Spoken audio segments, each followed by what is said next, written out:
നമസ്കാരം, ജന്മഭൂമിയിലേക്ക് സ്വാഗതം.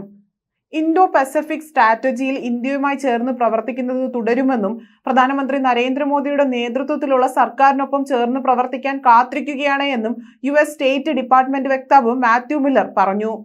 പ്രധാനമന്ത്രി നരേന്ദ്രമോദി മൂന്നാം വട്ടം അധികാരമേൽക്കുമ്പോൾ ഇന്ത്യ US ബന്ധം ഏത് തലത്തിലാണുള്ളതെന്ന മാധ്യമങ്ങളുടെ ചോദ്യത്തിന് മറുപടി നൽകുകയായിരുന്നു അദ്ദേഹം. സർക്കാർ തലത്തിൽ എന്നതിലുപരിയായി എല്ലാ മേഖലയിലും ഇന്ത്യ അമേരിക്കയുടെ നല്ലൊരു പങ്കാളിയായി തുടരുകയാണ്. ഇൻഡോ പസഫിക് സ്ട്രാറ്റജിയിൽ അവരുമായി ചേർന്ന് പ്രവർത്തിക്കുന്നത് തുടരും.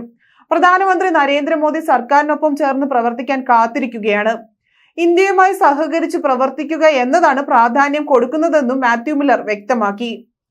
കഴിഞ്ഞ ദിവസം US ദേശീയ സുരക്ഷാ ഉപദേഷ്ടാവ് ജേക്ക് സള്ളിവനും രാജ്യത്ത് സന്ദർശനം നടത്തിയിരുന്നു. മൂന്നാം വട്ടം NDA സർക്കാർ അധികാരത്തിലെത്തിയതിനു ശേഷമുള്ള ഒരു മുതിർന്ന US ഉദ്യോഗസ്ഥന്റെ ആദ്യ സന്ദർശനമായിരുന്നു ഇത്.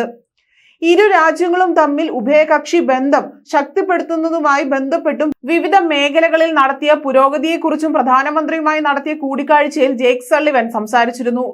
ഇന്ത്യയും അമേരിക്കയുമായുള്ള സഹകരണം എല്ലാ മേഖലകളിലും ശക്തിപ്പെടുത്താൻ പ്രവർത്തിക്കുമെന്നും ആർട്ടിഫിഷ്യൽ ഇന്റലിജൻസ്, ടെലികോം, പ്രതിരോധം, സ്പേസ് തുടങ്ങി ഉഭയകക്ഷി സഹകരണത്തിന്റെ വിവിധ തലങ്ങളിൽ ഇരു രാജ്യങ്ങളും ഇന്ന് ഏറെ ശക്തിപ്പെട്ട് പ്രവർത്തിക്കുന്നതായും ജേക്ക് സള്ളിവൻ പ്രധാനമന്ത്രിയെ അറിയിച്ചിരുന്നു.